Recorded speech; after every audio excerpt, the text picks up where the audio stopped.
I guess I'm an opportunist. And in 1964, a friend of mine whose dad was a carpenter said, let's build a house. I think we can make some money if we build a house. So, you know, sounded like a great idea to me. I'm kind of an entrepreneur type guy. So I said, okay, let's do that. And man, I knew nothing about that. I mean, I didn't know which end of a hammer you held. But I learned what it was about to build homes, and then went off into lots of other things. We gathered up a lot of real estate that became valuable. It was a time of high inflation, and real estate made a lot of sense, and leverage in real estate made a lot of sense.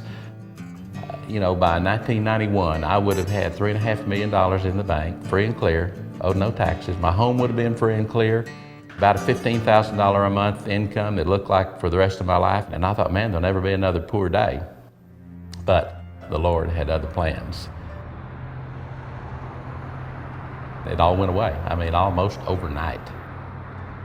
I think it was in that moment that he realized that he had been using all of the wealth and the gifts that God had given him just for earthly riches and earthly pleasures. And he didn't really understand what it meant to give that back to God.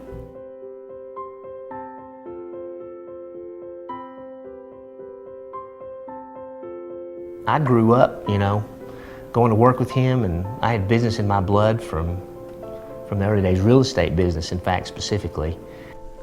I left the software business to build homes. I got excited about building homes. In 1991, I called Rick and said, hey man, I gotta do something different. You know, I'm starving to death out here.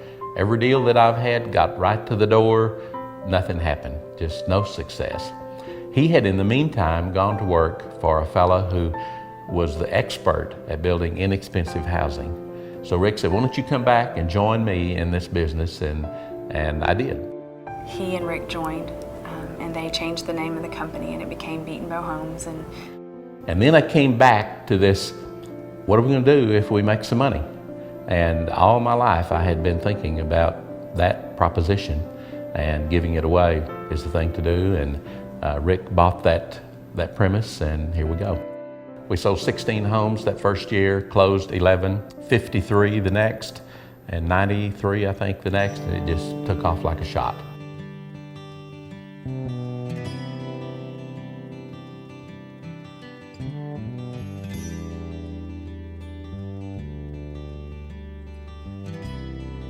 We were thrilled with every single home sale. It was a big deal, and it took a while for Ron to pay back all of the debt that he owed, but once he did, we were at Thanksgiving at his home, and he brought the Bible out, and he said, you know what, I really missed it the first time around, and I don't want to miss it this time. If God continues to bless this, I want us to honor him with the profits from this.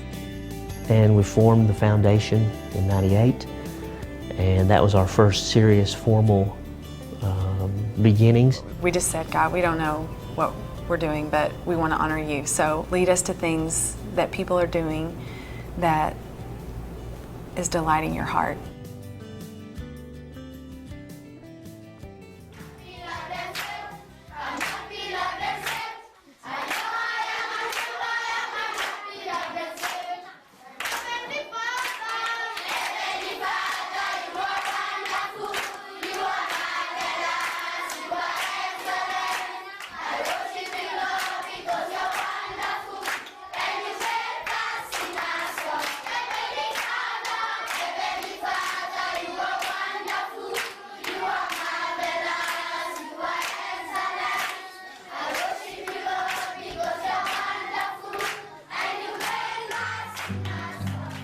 This is our home here in Langada, and they're all called Grace Children's Centers. One building is for HIV positive, and the others are for the healthy kids. I just want to say thank you to Beatonbow, because you guys have blessed us. If you've seen the home, and I know we've sent pictures in this team that's here now. If it hadn't been for y'all, we wouldn't have completed this project.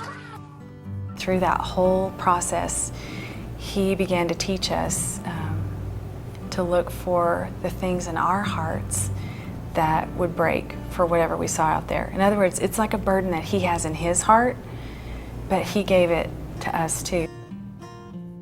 So we had this foundation that was essentially a tax-free entity that we were making these gifts out of. That was a separate 501c3 that was set up, that was governed by the elders of our church. And we had a team of people helping us steward those resources that were completely outside of our company. So in those early years, our company was one entity and our ministry was another. You know, really, this was just a home builder like any other home builder. It was a good company to work for.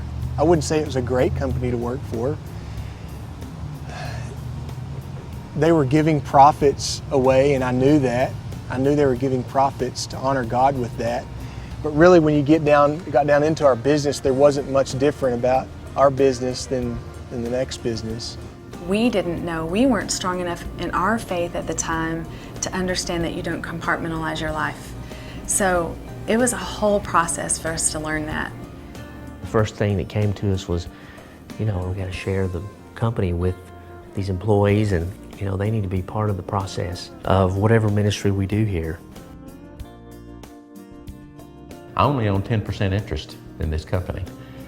We have given the rest of the company away to the other people who work here. And that's a blessing about how that works with, if you're an owner, you feel differently about everything that you see and everything that you do and everybody that you touch.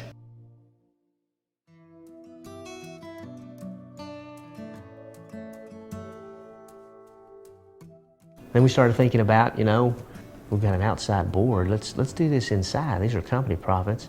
Let's bring it, right into the front door and make it part of what we do every day. And the ministry council internally was born. And our board of directors at the time of our company became the board of the ministry as well, which was funny how God would use a bunch of ordinary people like that to do that kind of stuff.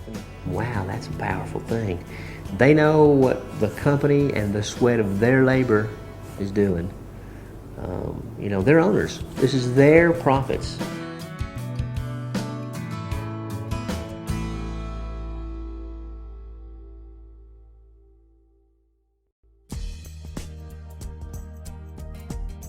As we opened that portal from business to ministry and would give profits to these ministries, when we opened that portal, it seemed like it was a two-way street, and the ministry started flowing back into our business as well. And what began to happen is our business began to transform, the people in it. You just couldn't get away from it. One by one, God started getting hold of the people that were inside our walls and transforming their hearts and giving them passions for the kingdom. And we realized at that moment that the external ministry and the external giving of the profits of the company was only a small part of the true ministry God had given us here. The Bible tells us that we are all called to be ministers. We each get to be a part of it, regardless of what our gifts are. I don't have the gift of teaching. I don't have the gift of evangelism.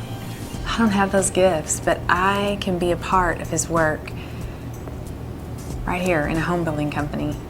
And that's incredible to me. It's just only Him. Full-time ministry is right here in the marketplace. Everybody has to go to work. You don't have to go to church. You don't have to go to small groups, but you do have to go to work. All of us have to work to make a living, and the marketplace is where you spend most of your time. So many people come in and out of this place. You have an opportunity to touch just literally thousands. Not just homeowners, not just employees, not just owners of the company, but trade partners, suppliers. The chain just goes on and on and on. So I think the real revelation in this was that mindset change. Hey, we can really impact a lot of people here if we change our focus to what Jesus would have us do. If you want to really reach your people, rather than just use them to leverage an outcome, you got to make that you got to resource that. You got to make that a priority. You got to get out of your own way. It was at that point that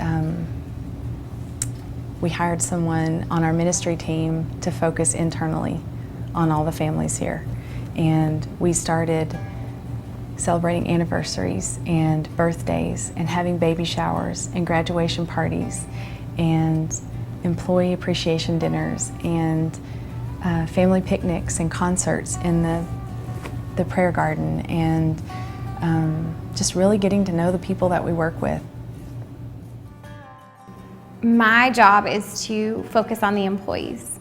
And so I do things to help them grow professionally, personally, and spiritually. Well, one of my major roles here is to plan mission trips for employees and their whole families.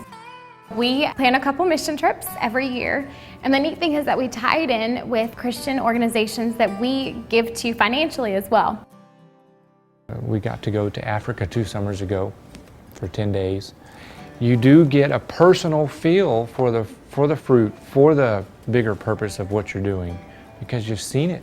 You know, you've seen the little kids that live in an orphanage, you know, who've never known their parents. And we sponsored a ministry in Brazil and actually had the opportunity to take my family on a mission trip. But we went from village to village. My wife is a nurse, and she had the opportunity to be able to give back a little bit in using her nursing degree that God's blessed her with to be able to contribute with shots and just, you know, everyday stuff. It was just really, just really a wonderful, wonderful trip to be able to take my family on. Wherever they go, they leave part of their heart there, and they do that as a family. Going as a family, they really get to experience that together, and they never come back the same. Also, watching everybody around you grow closer together, just through sharing their lives and their what their struggles are, has been really, it's just like a family, and we pray together, and we live together, and we laugh together.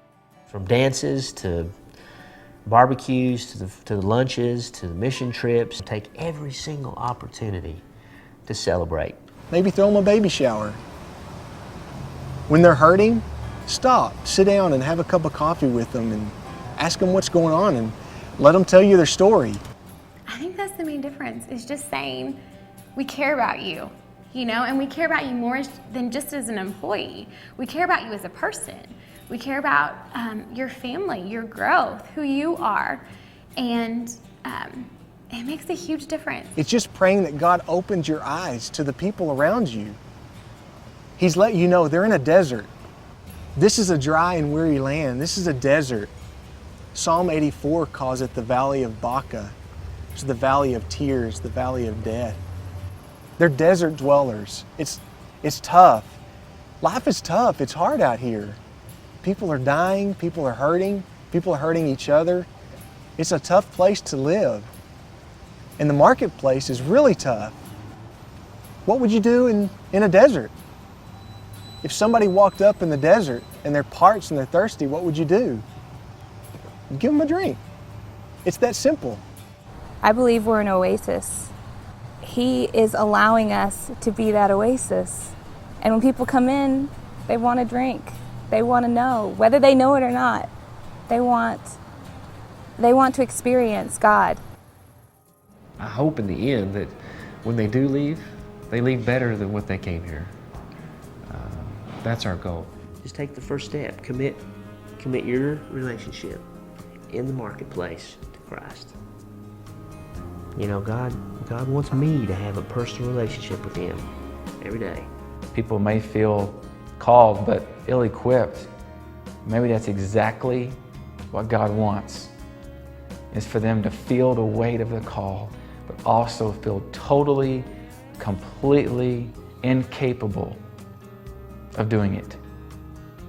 Not I that live, but Christ that lives in me. And it's Christ living in us that they have the opportunity to see. That this was a vision of God Himself to use ordinary people to do His work.